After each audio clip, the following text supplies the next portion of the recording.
Welcome to Fiber Trek. I had high hopes of broadcasting from the ice, but I think it's a bit treacherous.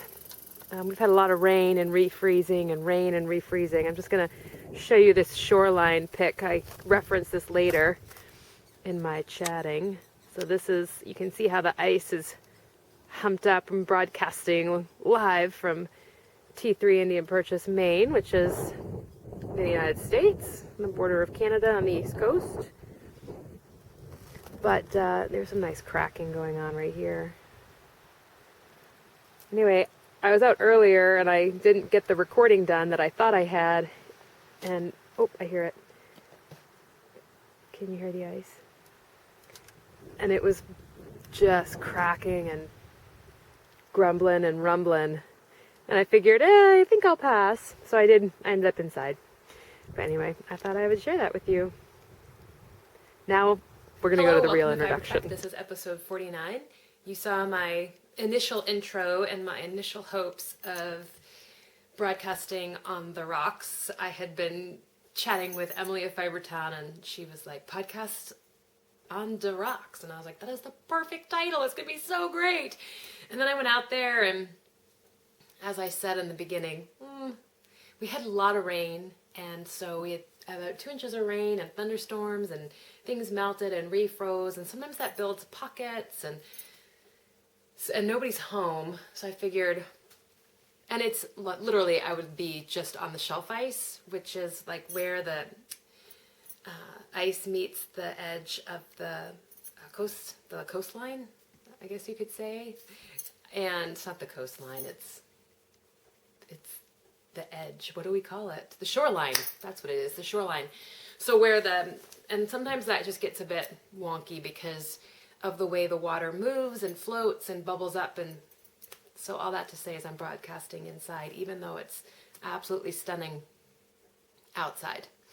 So if you are a new viewer, welcome. Thank you so much for taking the time to invest in the podcast. And if you're returning, welcome back. It's so great to have you here. And as always, so much appreciate all the contributions that are made in the Ravelry group, conversations on Instagram, and of course, those are the 2 sites that you typically will find me. So thank you so much for reaching out, commenting. I have a backlog of messages that I'm working through to get responses to, and so I have some plans for that this afternoon.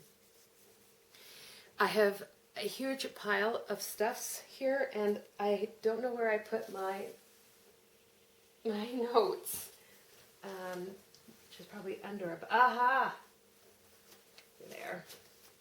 So, like I said, I originally planned to go outside, and then I didn't, so everything had been packed up, and we'll see how I can unorganize it as we go.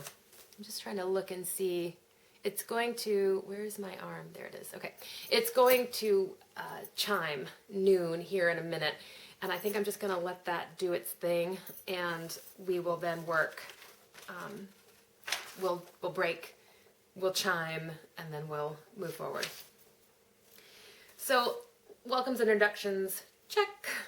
I'd like to welcome Maxine of Texas. She just recently introduced herself.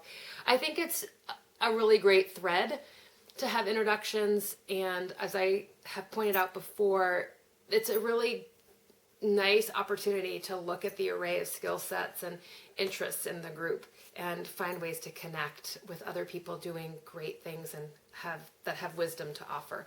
So I wanted to welcome Maxine from Texas, and she used a really interesting word to describe her work in the fiber arts, which was conversant. And she says she is conversant in knitting, crocheting, spinning, and now recently weaving, having fell down that rabbit hole. Which is such a fun fall, isn't it? Her ultimate fiber trek is to Scotland, and I don't blame you. Such a great, rugged landscape with lots of options for designers and fiber and yarns. So Scotland is certainly a great place to trek to, and I have high hopes of heading to Orkney this summer, back to Edie, and with a potential layover in Edinburgh, and even maybe going further south, which leads me to my next shout out, which is a great intro. So we'll give it some moments, and you can reposition yourself, Stretch your hands.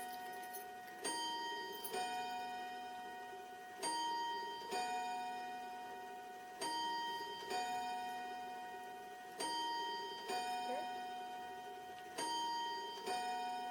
One more.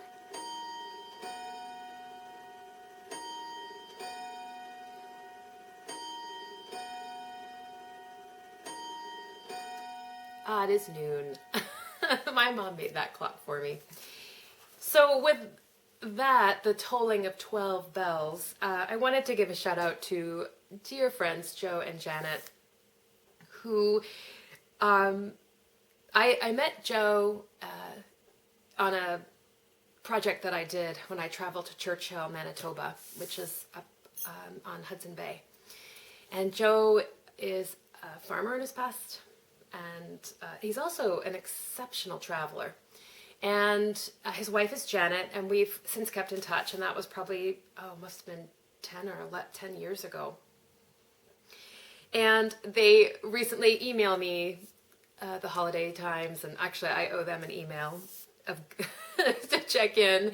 But they said they've been enjoying the podcast, and I just thought that was so lovely that Joe and Janet were out there watching this podcast. So I wanted to give them a warm welcome and a happy shout out, and let them know that in my hopes and travels in the UK this year, that I would love to find a way to rendezvous and have a mini reunion. So anyway, I just thought that was good fun, how we can connect with people on the internet. So I think that's it for bits and bobs in the beginning. We'll work through some other things. I'm going to start with some finished objects because, I didn't really get a chance. It was blocking. Last time I podcasted, even though it was done, which is the Tucker sweater, which is by Amanda Schersker.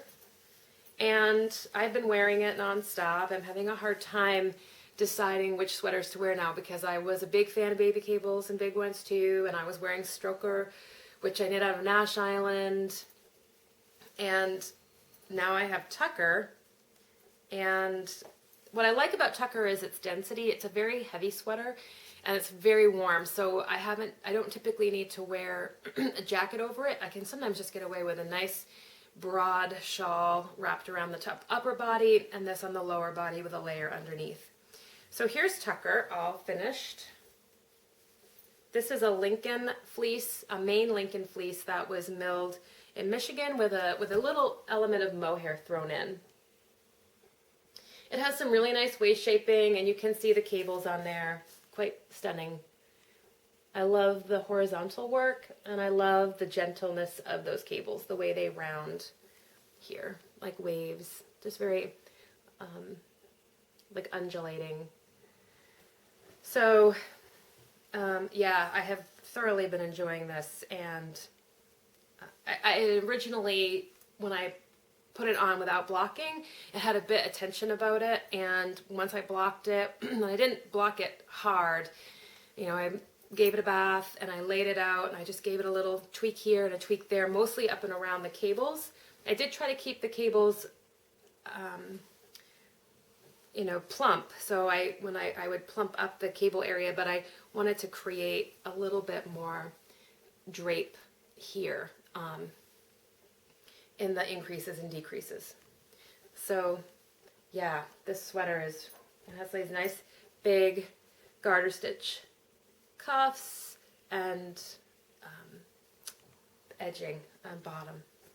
So yeah, that fleece, I have a little bit of this fleece left over, and I'm thinking of doing a pair of half mitts. I have enough to do 2 pairs of half mitts, so one for my husband and one for myself. And these would be excellent.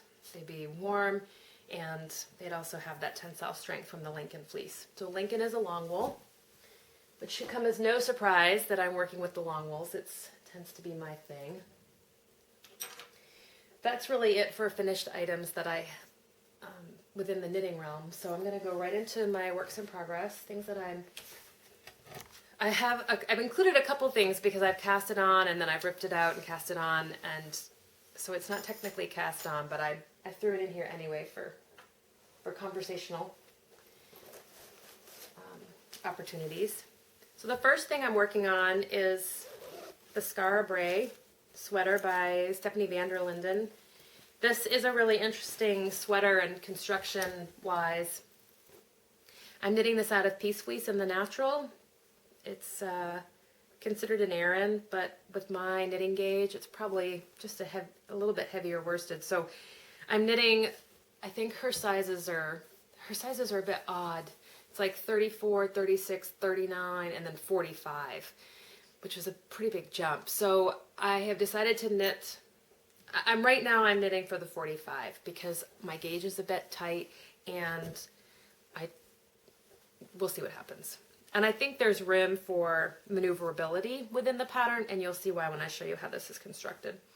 So let me give it to you, how it is. So I know, but really this is the piece de resistance, this beautiful twisted cable, and it's happening on the other side. So this is growing out as the shoulders, and I think if I do this, it'll give you a better idea. So here's the turtleneck, and now I'm growing out the shoulders here, and then you pick up on the front and the back and knit down, and then you pick up in the round and knit down, and then you do the sleeves. So it's a really fascinating way to pull together a sweater, and I am in love, absolutely positively in love with this cushy fisherman rib turtleneck. This yarn is this yarn I bought a couple years ago, and Peace Fleece has different recipes of some of their yarn. Currently their yarn is a rambouillet and a mohair combination. The mohair comes from a reservation, Native American reservation, and I don't have a handy dandy label for me, but all of the information on their recipes are on their website. Like some clips are a little bit different. They have a little bit more mohair than others, and so this I think might be a little bit different than what is on the market today. I'm just throwing that out there as a disclaimer. It's still gorgeous yarn, and the mohair and the rambouillet that I have, I worked with that for the baby sweater I sent to my friend Anne, was just exquisite, and this is as well. I'm thoroughly enjoying the texture of this knit. So Skara Bray, Stephanie van der Linden. I'm knitting this on a US 7, and again, I think that there's opportunity to maneuver around the sizing as the construction builds. So, and I love the traditional look of the natural. I have this in my only sweater bag that I've made, and I'd like to make another one. It fits a ton. It's great. It's a great bag and great size. And I've been keeping Piper Mom, who is the Chickenwood Studio podcast, and she's Piper Mom on Ravelry. She sent me this lemony lavender oatmeal soap a while back, and I stuck it in this bag, and so everything about this project is inviting, and I love it. So anyway, there's a lot to look forward to. I don't take this with me. It doesn't travel. I do so much look forward to it when I come home, though. Try to get a few rows in every night. The other thing I have on the needles is for the Nature Shades Along. This is in, for those of you who are interested. I don't often share the bags that I use. I think I forget sometimes. But this one is it's a Danica Studios bag. I talked about this last time. I got it from Sweet Fiber Yarn Company. This is the Nature Shades Knit Along with Louise of Knit British and Isla of Brit Yarn. I'm hoping that runs until sometime in March. I haven't looked at the deadline yet, but I am pushing forward with my project. This is the Oatmeal Stout pattern by Stephanie Pearl McPhee.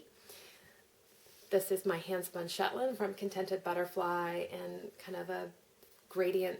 And then the mitten part here is my homespun Icelandic, which was one of my first skeins that I've done. So I finished this, all the ends are woven in. My thumb's a bit funny, it's a bit short. Like, But I think my gauge might have been a bit off. All the same, this, I can get a thin pair of mitts underneath this if I wanted to, and they have a nice kind of gauntlet style to them. So I'm happy with how they came out. I have the second mitt cast on, and I am knitting those on a US 7.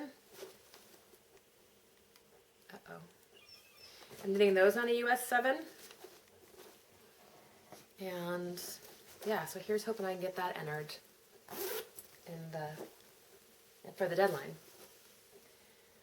The next thing I have planned to go on the needles, and I've cast it on a couple times, is I wanted to work with this gradient I put together from Upton Yarns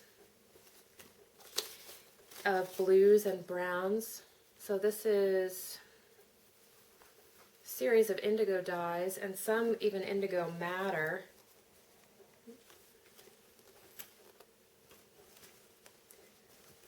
There it is.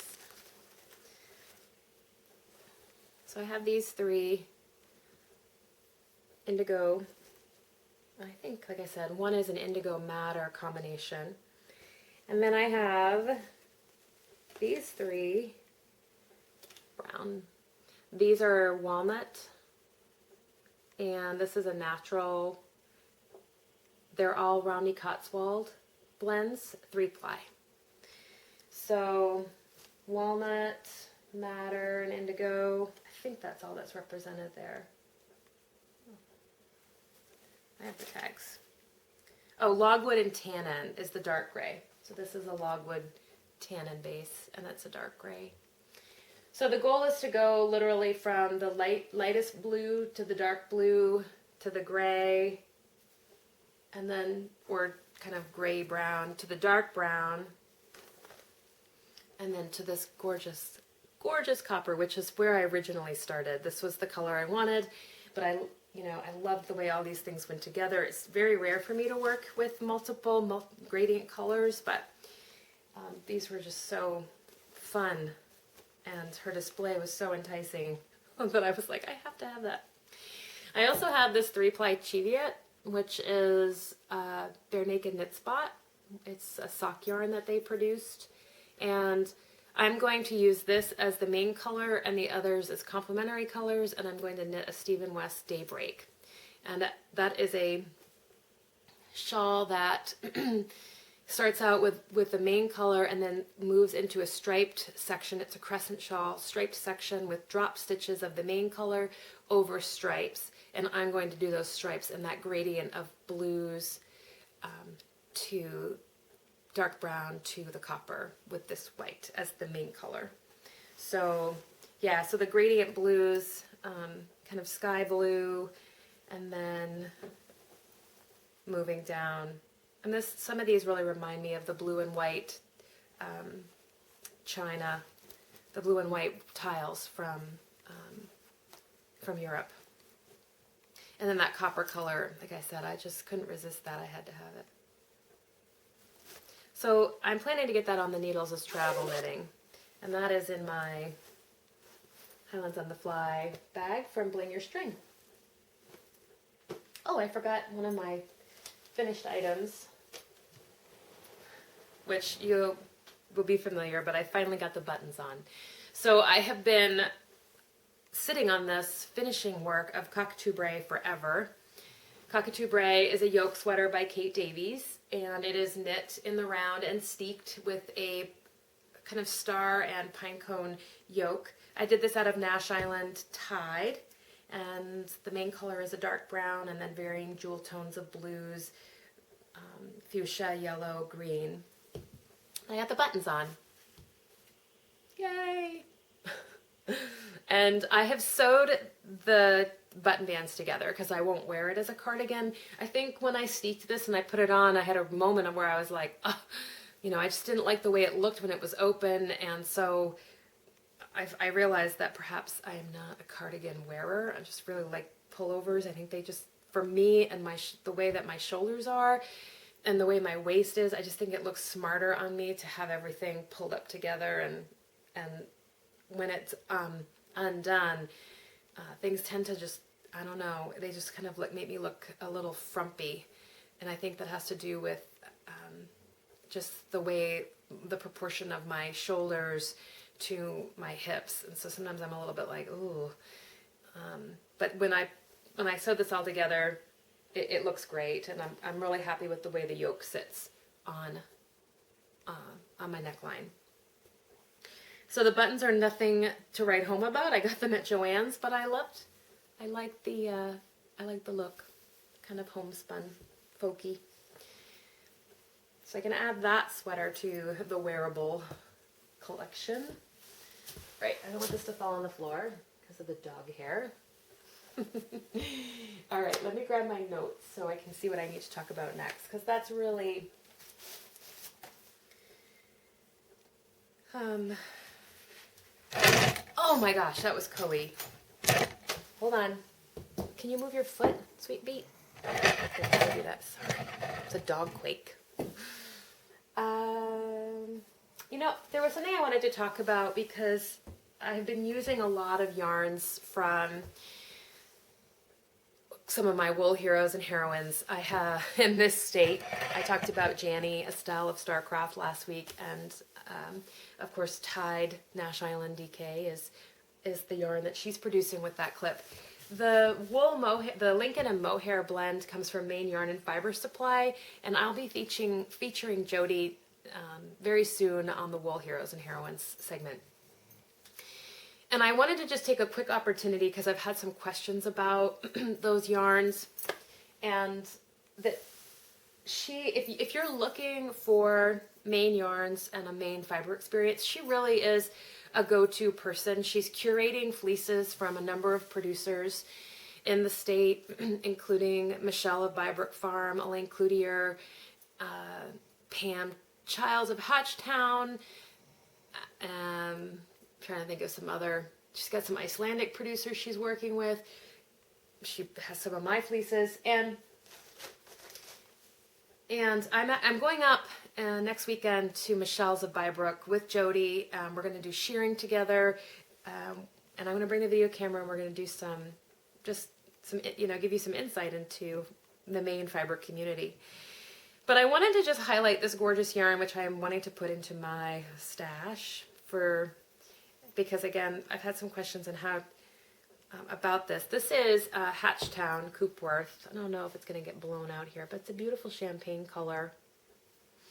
Jody does not list these in her online shop. She is also a hand dyer, and she's got gorgeous colorways on superwash bases and polar silk bases. So she's got a nice variety for a shopper, but her curated yarns are not online.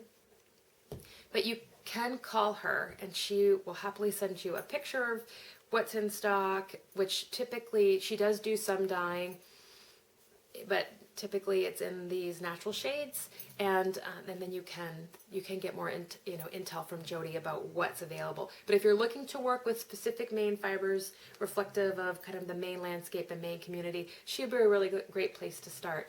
I know she currently has Nash Island Roving in stock, and again, you have to kind of give her a call and put together a package. So I just wanted to highlight that because I work a lot with her yarns, and I'm getting a little bit more involved with producers in this state, and it's just really exciting, and I just wanted to give you that information if you are looking for ways to access these types of products. So that's Maine Yarn and Fiber Supply, and I kind of stole this from Jody. I just had to have this beautiful, this is Hatchtown Coopworth, Pam Childs, Hatchtown Farm, and it's a 2-ply in that beautiful color. So that's just a little bit about some of the yarns that I've been using and where you can get them should you so choose. Let's see. All right, turn the page, Skara Bray. Oh, I had mentioned that I was going to talk a little bit about Skara Brae, which is an Orcadian Neolithic site. I'm going to save that for next time. And I'm going to put in a clip and we'll talk a little about the history of Skara Brae and give you some pictures. So next time we'll do a little textiles in time with Skara Brae. And yeah, because I actually have quite a bit to talk about in acquisitions and discoveries. I have a book review. I didn't even do the agenda when we started. I have a book review and I have a little wool heroes and heroines segment. I'm throwing it under that piece because Blacker Yarns is one of my absolute wool heroines. So I'm going to throw that in, and I just have a few events to note. So from here on out, we're going to move into acquisitions and discoveries. And as far as spinning is concerned, I'm still working on that flat island fleece, but I am making progress. So acquisitions and discoveries. So I had a package arrive. I had ordered some towels. I have to find them. There they are.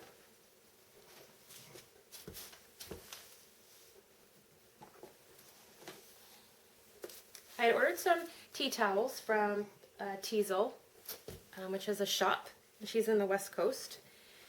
And she's also an avid So this has not been the most participator. amazing and efficient filming experience. I've missed this whole section. I don't know how it didn't get recorded, but I wanted to make sure to share with you some of the treasures that Teasel sent along, representing her landscape, her area in the Pacific Northwest of the United States. So first, this is very much on the fly, and it's a little higgledy-piggledy, but we'll make it happen. First, I ordered these tea towels, and she embroiders them. They're based on some memorabilia of her grandmother. And this is I think this is lamb, I can't remember if it's lamb and meadow, but it's just a black embroidery of a sweet sheep and fence line. And the second is kind of a traditional Scandinavian heart with floral floral motif inside, and it's a beautiful, cherry red. So I had ordered those, and she sent more. She sent, and I've been wanting to work with this mill, the fiber from this mill. This is AbundantEarthFiber.com. This is their Terra base. It's 100% domestic merino. It's an Aran weight, 200 yards, 100 grams.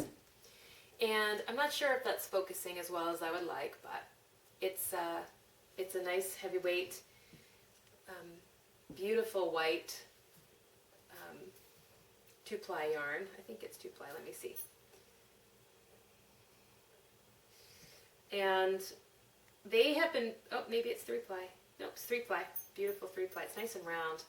I was thinking both of the pieces that I got, Gudrun Johnson has a new pattern out, Fidra, F-I-D-U-R-A. It's a hat. I was thinking both of these would make a perfect match with that pattern. I think she designed that for Brooklyn Tweed's new Aran weight quarry, their new base. But I think this would also, make a great cowl or some sort of Nexus skin accessory. So that's Terra. And take a look at that, 3-ply. Then she sent me some homespun, hand spun. This is a breed I've never heard of, and I wanted to just get her note here. This is it's Eider wool, a German dual-purpose sheep breed that sounds sort of like Romney to me. The roving is from Tailored Fibers in Quilsland, Washington, close to the Olympic rainforest. TailoredFibers.com. T-A-Y-L-O-R-E-D. TailoredFibers.com. So how cool is that? I've never heard of this breed. It's got a nod, so it's got a nod to breed specificity. It's got a nod to landscape, rainforest. So it's just a really soulful piece of fiber textile. And there is quite a bit of yardage here, so I was thinking more of this for something around the neck, and then the Terra for the hat. But just take a look at these two natural colors. These are on the spectrum of the whiter side. This eider wool I would call more cream, and then the merino is certainly white. But you can really play with the with natural shades, you know. So really exciting. She did send also. These were very fun and cheerful. I know you're going to be like, how could you appreciate these? They're all colored yarns. They're all like variegated, colorful yarns. So these are cards from unraveled.com. And again, I just thought these were so cheerful. I know I tend to knit with the gray and the brown, but there's a little place in my heart for these fun, fiery colors. So these are just fun.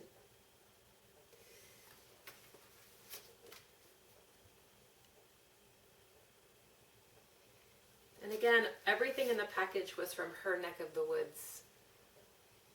And that's great. And that's very reflective of our home port swap. This one with the kitty sleeping in it. So, yeah, so I'm going to go back to the original podcast and give you a little bit more about the prize that she sent for some lucky person and at some lucky point. And hopefully there will be no more mishaps and you won't have to see the past me. It'll all just be the original. So, all right. Try it again. So she sent this gorgeous bag. I think I was here.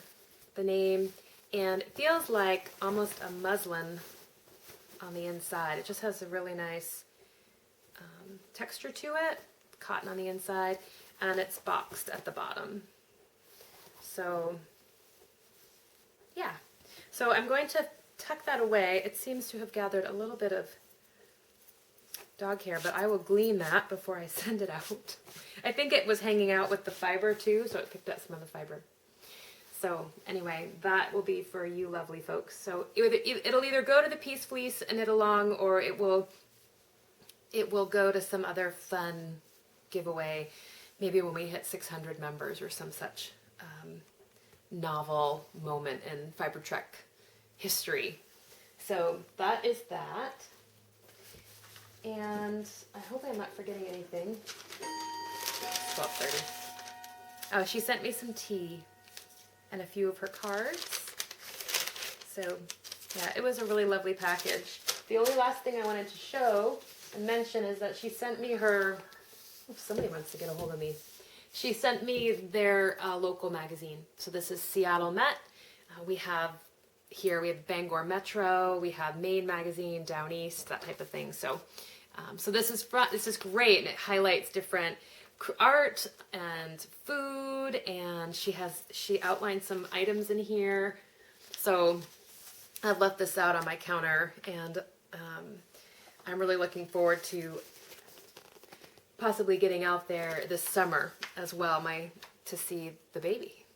And I will already have ideas of where we can go. So anyway, that was really good fun to get and be connected to a bigger space than what is mine. The other person I heard from was Nina McLeod. She sent me, if you remember, she sent me the paperweight with the mystery on it, and I have to get that, I have to figure that out. I think there's a face in the window. And so I need to email her and get the skinny. But she sent me some more information about that Phillips woolen mill. And it's just fun. This is an advertisement. And it says, "Why do you sell your wool and buy shoddy? Send it to us and have it manufactured to order. You will get the old-time wearing goods that gave satisfaction." It says, "Blanketing estimates. It will require 4 pounds and 4 ounces of clean tub-washed wool to make 1 pair of blankets 5.5 yards long and 2 yards wide with cotton warp." And then this one is, "National recognition is given to Woolen Mill and Phillips." This is an article. So it's so much fun.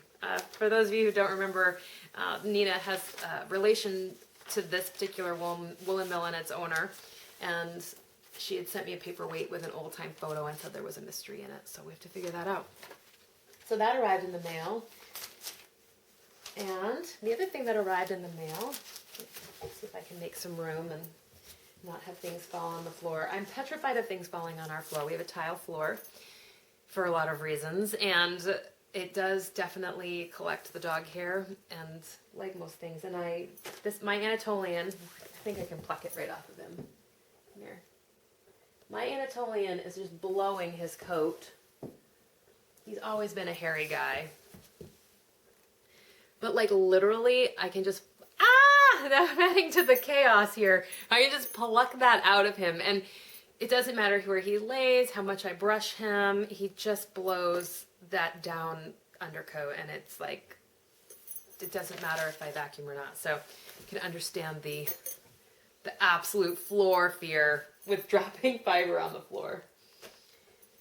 Let's see. Where was I going? Oh, the other thing that was sent to me was an early gift. I turned 40 this year, and that is a great and wonderful decade and amazing transition, I think. Sometimes I feel that way, sometimes I don't, but right now I'm feeling like it's going to be awesome. My friend Emily of Fibertown wanted to acknowledge this momentous moment in my life, and she sent me a package. Yikes, I don't know what that was. And it included chocolate, which is half eaten, and it included, let's see, it included another quilted,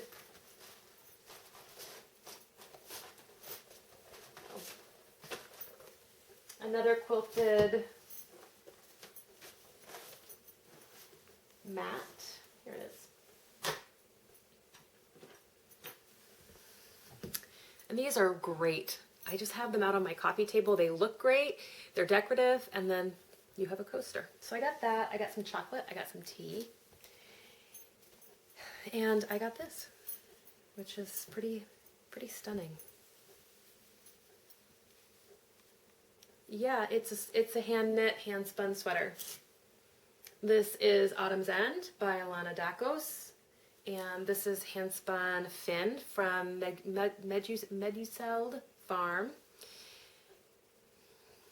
And I don't know what else to tell you. You already know exactly how this could make somebody feel.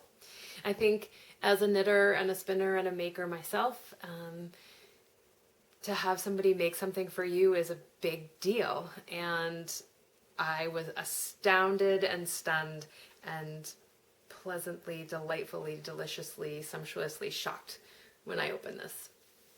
So this particular sweater actually is in my queue to knit, and I think I will, because when I tried this on, it fit very well. You can see some gorgeous shaping on the sides, and it's knit, I believe, top down. It is a seamless sweater, but I wanted to show you the shaping. Can we see the shaping? Oh, there you go. You can see the shaping. So the shaping is not necessarily done in the lace.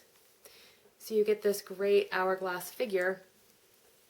And what I like about this particular yarn is that it's a little bit on the bulky side, and it really is carrying the sweater. So the sweater is not drapey. It's very like structured, and that creates a lot of structure in the style. So I can wear this with I wore it with a little black skirt and leggings the other night to dinner. And yeah, so this was, I believe, a fleece that Emily prepped and spun. Maybe even, did she get this at Maryland Sheep and Wool? I don't know. But it smells lovely, and yeah, wow.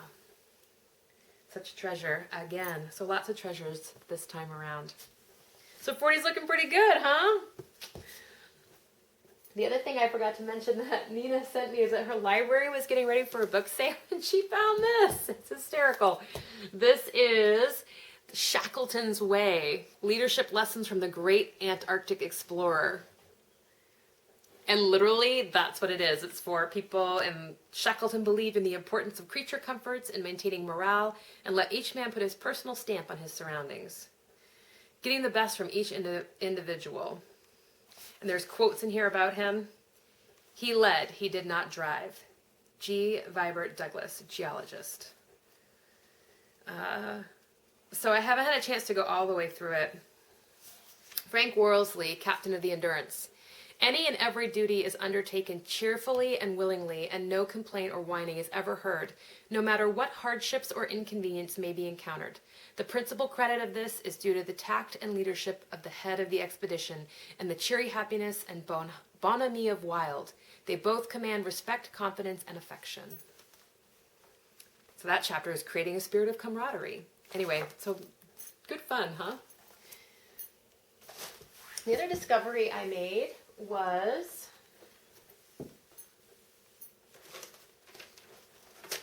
last time we spoke, I had Wool Heroes and Heroines, and I was talking about particularly Maine and some of the great work that's happening here that I think kind of flies under the radar sometimes.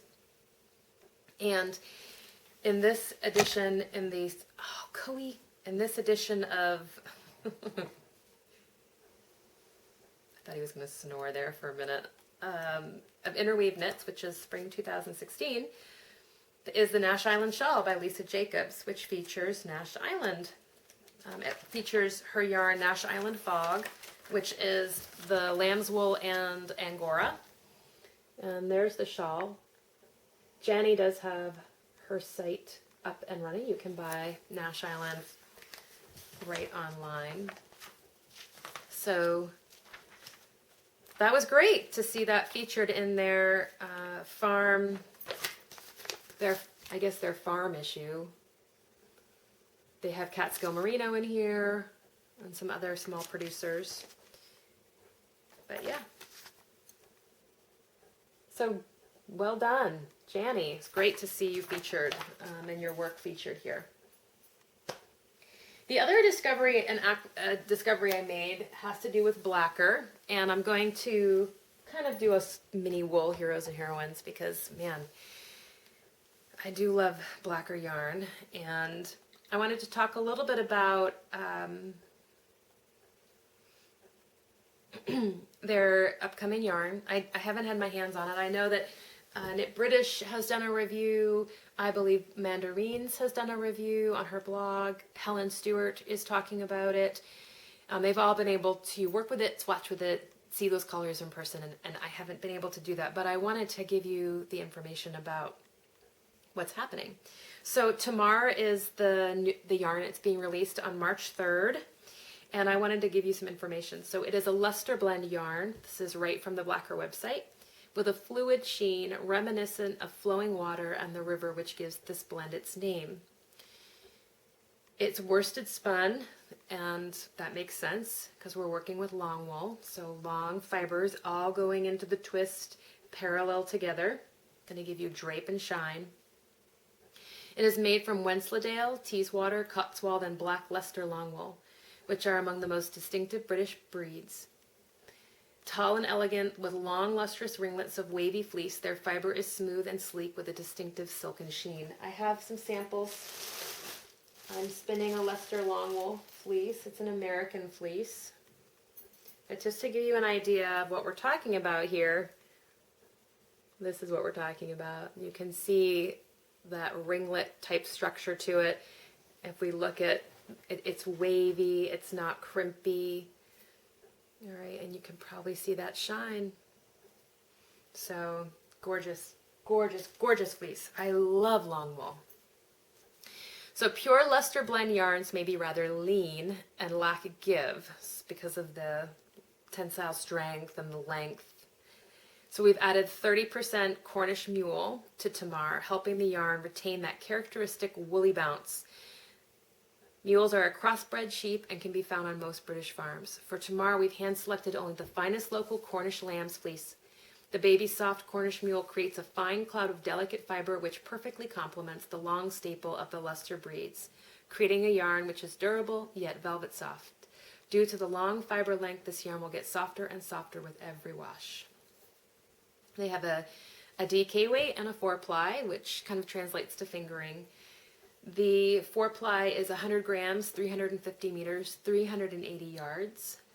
And the DK is, I have it written down in my notes.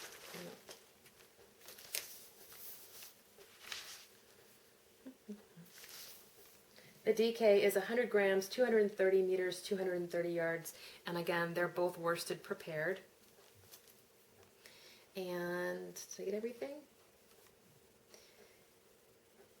The other thing that I wanted to mention is that the Teeswater, the Wensleydale, Cotswold, those long wool breeds, they are either considered at risk or vulnerable by the Rare Breed Survival Trust. So that's a really interesting and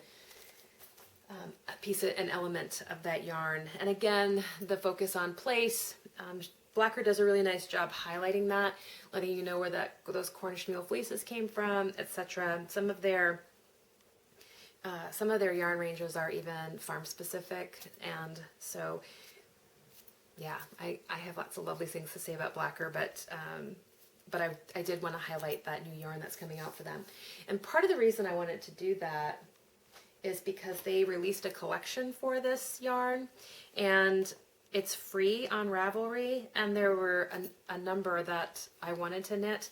So they had, they say the collection represents an interest in texture and the interplay between structured garter stitch and delicate lace work. There's a cowl, 2 shawls, a pair of mitts, half mitts, socks, and a hat.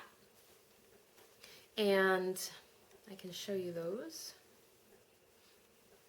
So I went and downloaded them, and this is the shawl, the Gwindra shawl. And again, the light is great, and that looks like a nice drapey shawl. It has like a cable border around it, and then like a knit-on edge, eyelet edge. Here's the Pisky mitts. Some nice color work in there. So they do have a nice array of colors, so you can do the color work, or you can go really classic with some natural. That Leicester long wool is black, so that gray is giving a little bit of heather and depth to the dye. So you get a really nice, that's the Trevithick cowl. And then the Morwenstow socks. The nice thing about this collection, this is their newsletter.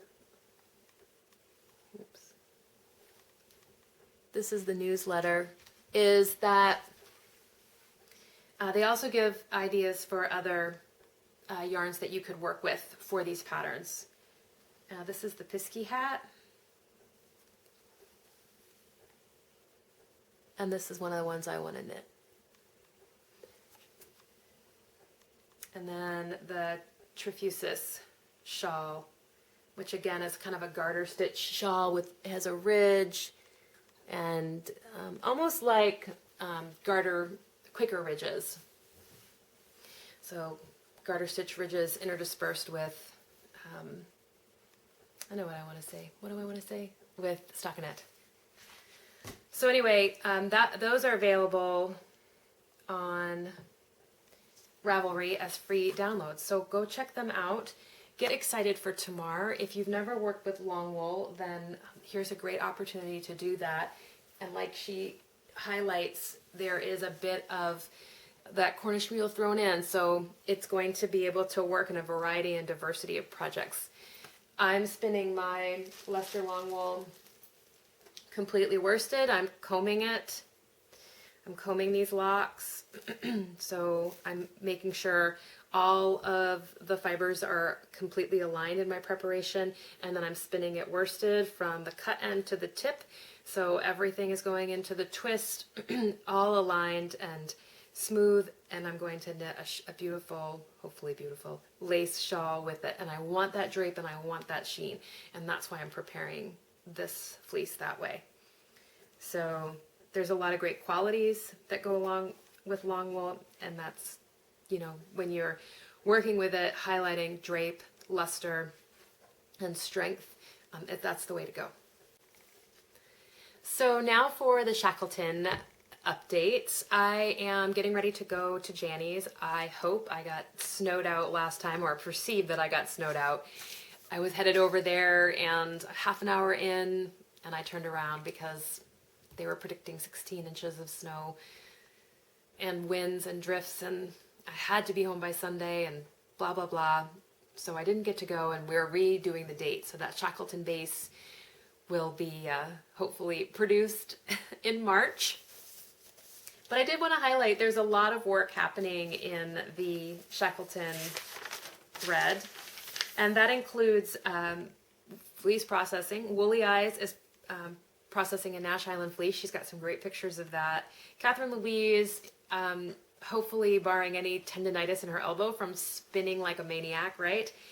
She's working on that hand prep, hand spinning, and sweater design. She's got some gorgeous pictures. Piper Mom, who I mentioned before, of Chickenwood Studio, she is knitting a traditional Gansey on a Shetland knitting belt with pins, and she posted a tutorial on YouTube if you're interested, and she also has some pictures. We also had an edition of the Shanty, and I'm going to grab that from Michelle of Bybrook Farm. And again, I need to compile this. I will do it. It will happen. And let me just tell you what Michelle has to say. If I can find it. Michelle. Michelle says, this is her addition to the Shanty. From those left at home, never meant to roam, there would be no weeping after those who were assailing, for the trail that they were blazing was nothing short of amazing. Come on. It's amazing prose. We should publish this stuff. So, again, if you feel so inclined to add to the shanties, please feel free to do so. I need to make my contribution. I'm getting there. And yeah, so those of you, I can't remember if I mentioned this earlier, the swap that's associated with Shackleton, I have heard from almost everybody confirming they're still interested. And once I do that, I will send you your partner. And there are details about that home port swap in the thread, and we will go from there. And the morale boost. So I have a book review that I'm going to be doing, and it is Painted Woolly Toppers from Woolly Wormhead, and part of this was a generous donation of a pattern from this particular collection for the Shackleton Morale Boost. I did the random number generator. It first drew me, and I figured I best redraw, and it came up with 742, which was Erin of Mama to Abigail, who is the host of Holland Handmaids. So Erin, get in touch with me, and we'll be sending along a pattern to you from this particular collection, and I'll put you in touch with that sponsor. And it's just really exciting. The morale boosts are really fun, and I'm so glad that it's not contingent upon completion, but it's contingent upon conversation and participation, and yeah, supporting each other as we move through different fiber challenges. So that's Shackleton. Let's see. Yeah, I think I covered everything I needed to in there. If you are, if you have made progress and you haven't posted lately, go ahead and post. It'd be great to see what you're up to for Shackleton. A couple of events that I wanted to note is the Bold Coast Retreat, which is happening July 17th through the 23rd. How can I not even know the dates of my own retreat? I know. Let me get those dates. The first session of that is filled. We do have space available in our second section, and that's going to be July 20th through the 23rd, and that's in Machiasport, Maine, and it includes a 3-night stay on the coast, great food, 1 o'clock, day trip possibilities, classes and workshops. I've had a couple people email me about the intensity of the workshops. They're really just in passing type things.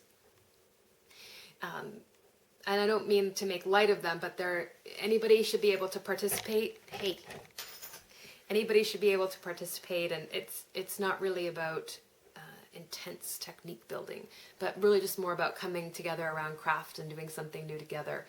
So that is an opportunity, and we will have a marketplace with some cool vendors to be determined, but we already have some people in mind.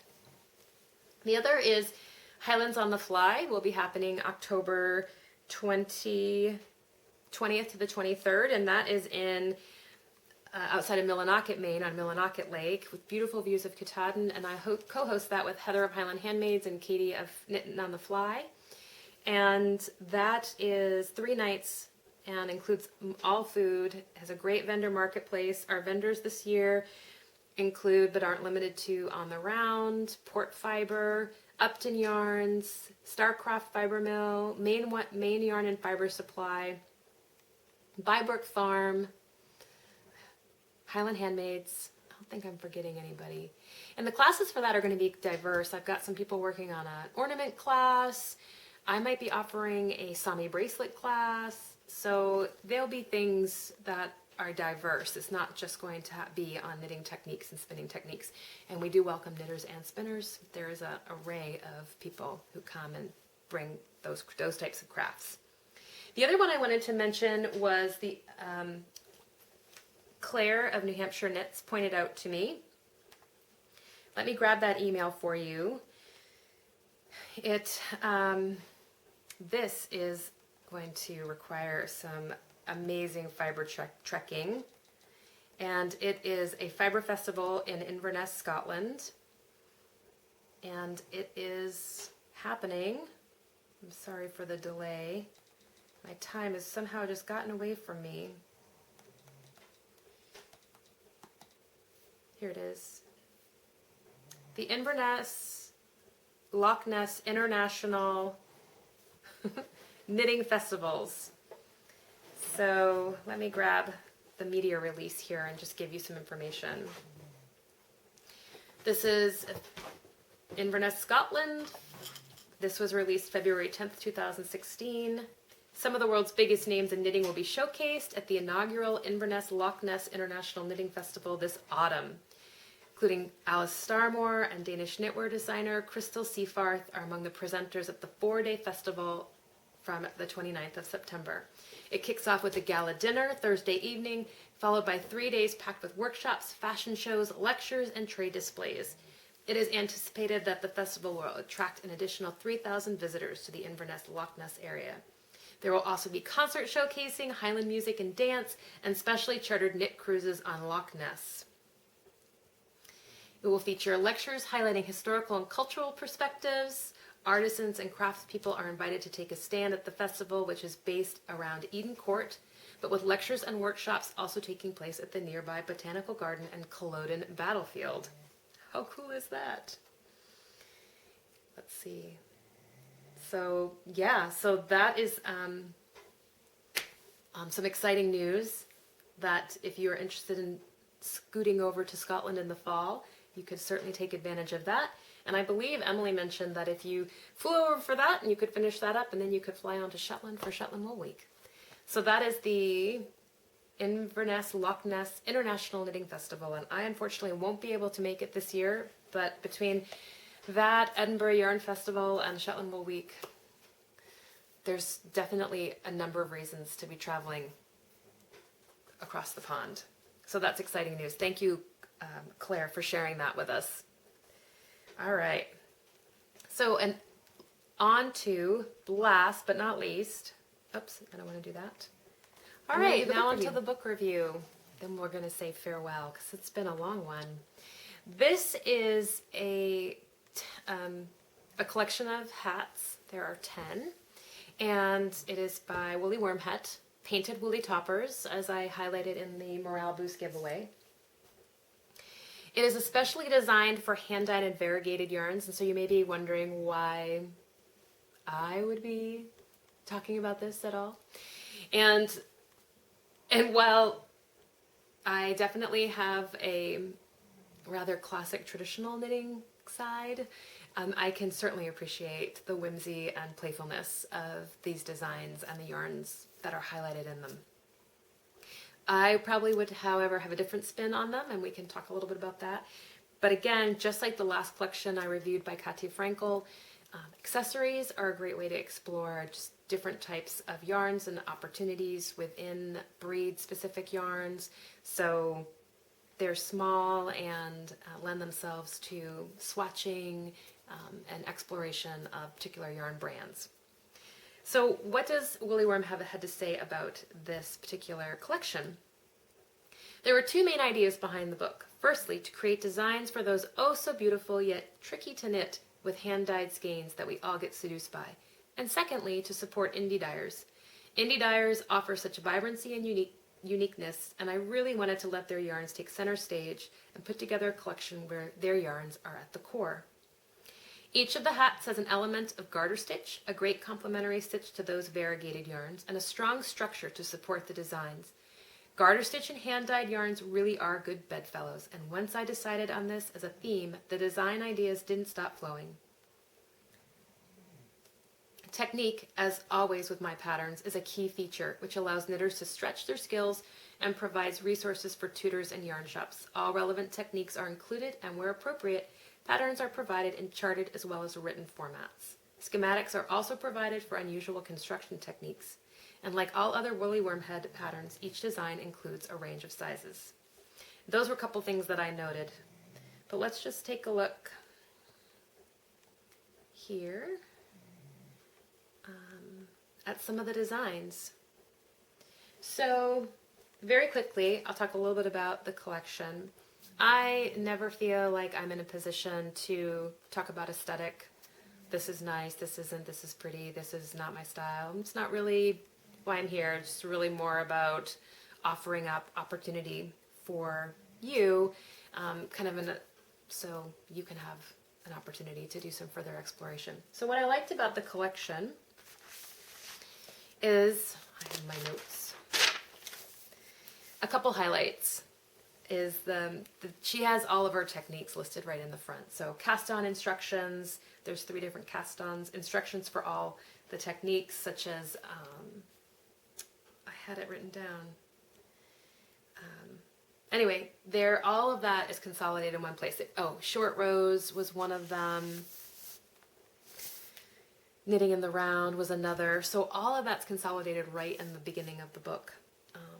There are sizing notes and with averages, so from baby to adult, which is very helpful. And there is a diversity of models. This is something I really appreciated. There are a number of different types of peoples featured, and I enjoy that. I have found over the past couple of years that is a piece I notice in collections, and how things are photographed, the lifestyle, the model, and what I could appreciate about this particular publication is the focus on knitwear and the nod to place and landscape. There is a notation at the end of the collection regarding Northern Quarter, Manchester, England, which is where it was photographed, but again, the focus is really on the knitwear, on the body, and styled. And I appreciate that for sure. So the yarns also featured are diverse and easily accessible. They include Blue Moon, Lorna's Lace, Sweet Georgia, Manos, Malabrigo. So those are all very popular commercial yarns that people can get their hands on and make these projects happen. If you're looking to jump off into different types of micro mills or small producers, you can do that as well. But again, I think what's really appealing about this is that people can capitalize on ease, that they can just put together a hat and have it be beautiful, and maybe they want to focus more on technique at this point. So I just thought I'd feature a few that really caught my attention, that I really enjoyed. One is cornice, and I just love the way that the hat is created. It almost looks like a beanie, but then it has these 2 points that come down over the ears, and it has a pom-pom. So that's cornice, I believe. Let's see if I can get another picture from the front.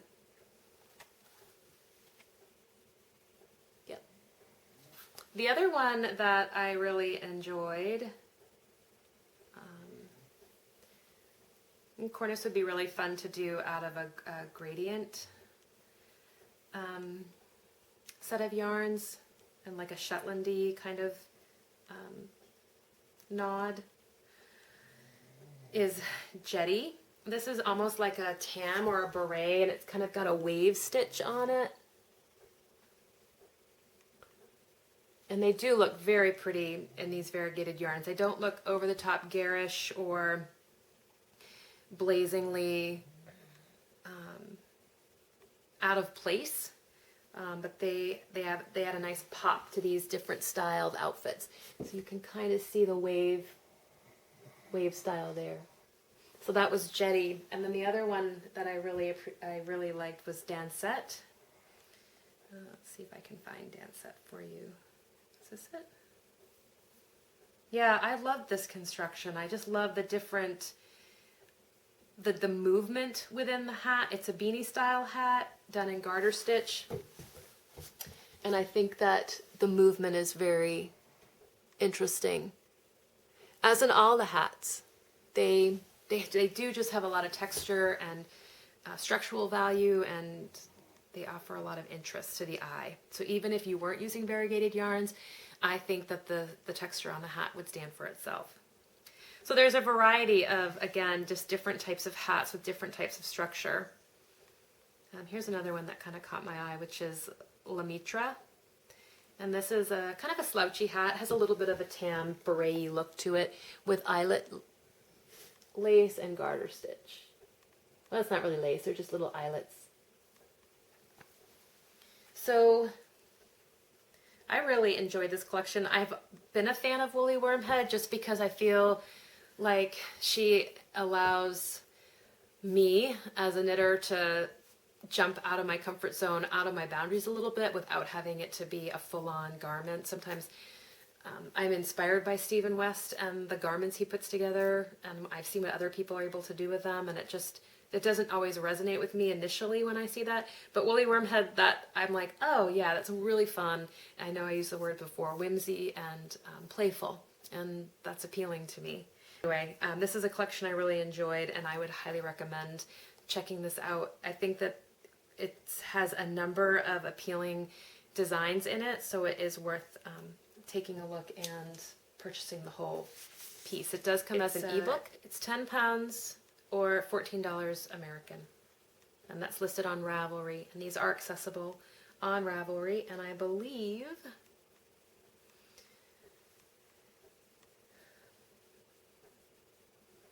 let's see if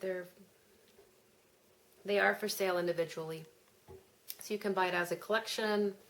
So thank you, Woolly Wormhead, for giving us this opportunity to talk a little bit about hats and hat construction and how much fun you can have with just a very simple garment or simple accessory, putting something on your head.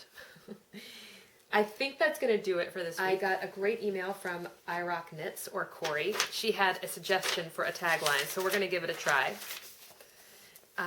This is a fond farewell, and may all of your treks include fiber, and may you return home safely. Wait, let me try that again. May all your treks include fiber and bring you back home safely. That's my new tagline. What do you guys think? Uh-oh. Dog alert. I better get out of here. So anyway, may all your fiber treks include fiber. May all your treks include fiber and bring you back home safely. I better work on that. Sitting at my seat.